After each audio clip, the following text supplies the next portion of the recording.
time to come clean, guys. I don't like subclasses. All right, hear me out. I used to like them. In fact, the first night I opened the 5e handbook, I thought subclasses were brilliant because they were modular, and if you wanted to expand on a given class, you could just add more and more subclasses, like adding more tabs to a skill tree options. But then I played the DC20 beta, and I've since changed my mind. What once was flavor to me is now bloat. When we started the 0.8 beta, my home group actually remarked on how they preferred the lack of subclasses. They liked that the emphasis was less in the mechanics and more in the roleplay. See, my big reason why I've changed is that I don't like relying on mechanics, aka things in the book, to add flavor and narrative to the table. I think that's done with the players via their choices. And I couldn't articulate that very well until I was able to see it when trying a new system that had a different setup.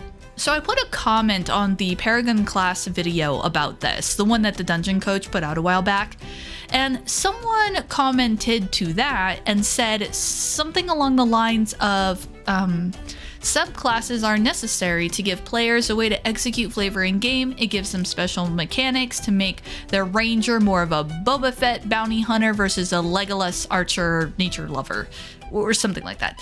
Honestly, that person has a point.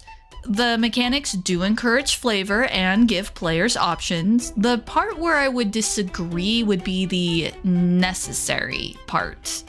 I have 3 spellblades at my table prior to 0.9, and all 3 of them could not be more different from each other. No special mechanics really required.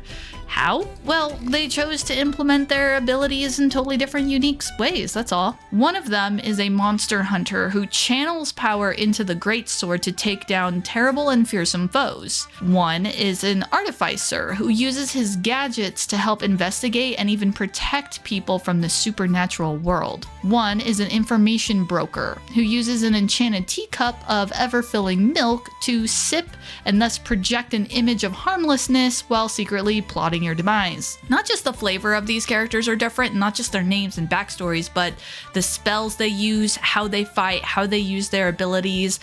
Everything about them is essentially completely different, all without the 0.9 update.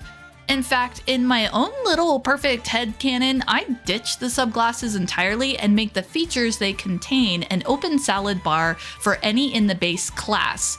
Then, each level, a player is returning to the buffet table, and each plate will look different over time. Another thing I want to mention here is the power of reskinning and how it's not just for DMs. The best example I can think of off the top of my head is the 5e Artificer and spells. See, in the 5e books, they kind of straight up tell you that you don't cast spells like magic classes do, even though you're using the same spells from the same spell book. You're supposed to reskin all of the spells on your spell list into gadgets or magical items, at least according to that. So one of my players always plays Artificers, and he loves them. He gets a great deal of joy reskinning all the spells from the spell list into gadgets and gadgets and enchanted items. So on top of all of that, there's this other thing where the combo of having a base class with a few features specific to that class gets just enough parameters to hit that sweet spot of creativity. See, it's been my experience, my personal experience mind, that creativity flourishes best in a sort of containment. Make something too open and you get the blank page syndrome. Analysis paralysis. People don't even know where to start. It's just too open. Make something with a light framework and you have a starting point at least, but you still have lots of room to create and explore. Make something too intricate and too specific and there's no room left to grow, nothing left to create because it's already been created for you. I'm not saying that subclasses reach into the latter category per se. It's just my personal opinion that not having them lands more squarely in that second bucket. Also, having subclasses makes the class themselves feel more special, or at least the class choice feel more special. You ever heard of the phrase, more choices equals less choice? Now, we love DC20 a lot, and I love what it offers, but since it's the first system I've tried since D&D, I'm still learning a lot more about what I and my players like, and potentially dislike at our table.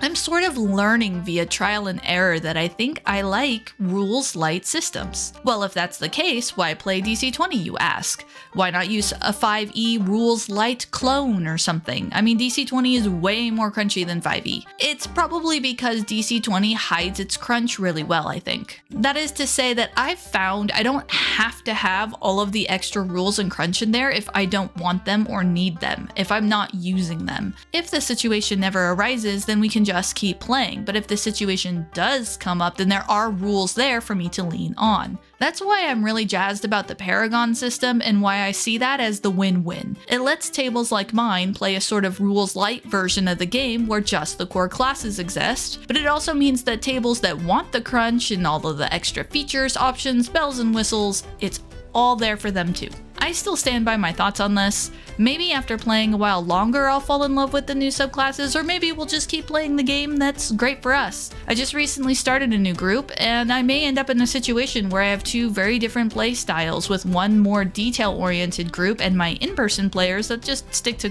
basic Paragon classes. Who knows? But I want to be honest about how I felt. I'm not trying to drag or speak ill of DC20 at all. I'm just explaining why I'm a little less excited than some might be. For now, I'm gonna keep following DC20, certainly gonna keep playing it, and even if I have my opinions, I still think it's a great system worth playing and worth supporting. And I trust that the devs made the calls they did with good reason, and I'm okay with trying it the default way until I know for sure that I want to make an adjustment. And I also know that if I did make those adjustments, it would be with my players on board. And I mean, it's not like Coach is gonna come knock at my door and tell me I need to GM his way. And if he did, I would ask him to sign an autograph for me. I would probably invite him to a session and then kindly remind him that I DM my way and he's gonna DM his way. And that's okay. I mean, besides, Coach would never come tell a DM they can't do something at their table. I think he's way too cool for that. Anywho, tell me what you think. What are your thoughts? And until next time.